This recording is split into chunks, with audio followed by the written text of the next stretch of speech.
Hello সবাইকে, কলকার পক্ষ থেকে আমি রিয়া। আজকে থাকলো তোমাদের জন্য একটি থালি মেকিং ভিডিও। আজকের এই সেটটিতে থাকছে একটি থালা, দুটি মিষ্টির প্লেট, 6টা বাটি, একটা ফিশ বোল, একটা ওভারশেপ বোল আর একটা গ্লাস। চলো ফার্স্টে থালাটা ভালো করে শিরিষ কাগজ দিয়ে আমি ঘষে নিয়েছি, তারপর ধুয়ে সাদা দিয়ে একটা কোটিং করে নিয়েছি। তারপর রঙটা শুকিয়ে যাওয়ার পর একে একে ইয়েলো কালার দিয়ে আমি সুন্দর করে থালাটাকে সাজিয়ে নিলাম। এটা ক্রোম ইয়েলোর সাথে একটু সামান্য লাল মিশিয়ে কিন্তু এই কালারটা চলে এসছে। এটা অলমোস্ট গোল্ডেন ইয়েলো কালার বলাই যায়। তো এইভাবে আমি থালাটা কমপ্লিট করে নেওয়ার পর একে একে বাটি, প্লেট, গ্লাস, মিষ্টির প্লেট সমস্তটা আমি কমপ্লিট করে নিয়েছি। ইয়েলো কোটিংটা ভালোভাবে দেওয়া হয়ে যাওয়ার পর আমি রেড কালার দিয়ে বাদবাকি পোর্শনটা আবার কমপ্লিট করছি। লাল হলুদ কম্বিনেশনের থালি সেটগুলো এত ব্রাইট লাগে দেখতে, কাজ করার পর আরও সুন্দর লাগে। তো আজকের যে থালি সেটটা ছিল সেটা স্বাদ অনুষ্ঠানের জন্য ছিল। তো দিদি আমাকে ফার্স্টেই বলে দিয়েছিল লাল হলুদ কম্বিনেশনের উপরে হবে, তো সেটার কথা মাথায় রেখে আজকের এই ডিজাইনটা।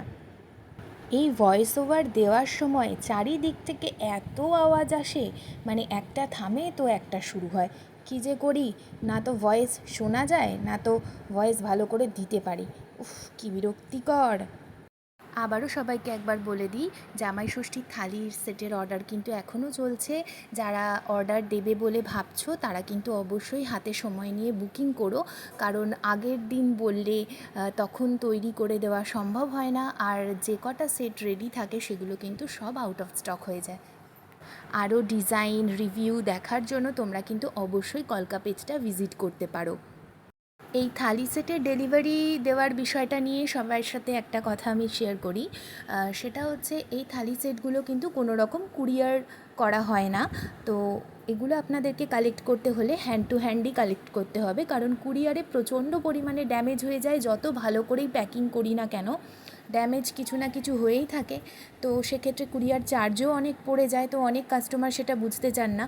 তো তাদের ক্ষেত্রে এটাই বলবো যে হ্যান্ড টু হ্যান্ড আপনাকে জিনিসটা কালেক্ট করতে হবে আপনার নিয়ারেস্ট মেট্রো বা রেলওয়ে বা বাস স্ট্যান্ড থেকে।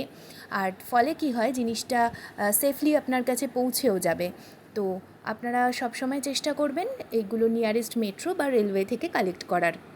দেখো, ডিজাইনগুলো কমপ্লিট করে নেওয়ার পর আমি অবশেষে লিখে দিলাম যে শুভ সাতবক্ষণ, কারণ দিদি আমাকে প্রথমেই বলে দিয়েছিল এইটা যেন থালার মধ্যে লেখা থাকে।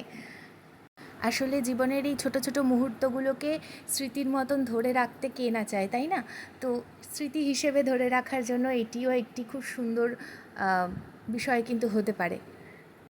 শুভ সাতভক্ষণ লেখা কমপ্লিট করে নেওয়ার পর আমি যতটা পারলাম সেটাকেও সুন্দর করে সাজিয়ে দেওয়ার জন্য এবার আমার থালার ফাইনাল লুকটা তোমাদেরকে দেখাচ্ছি।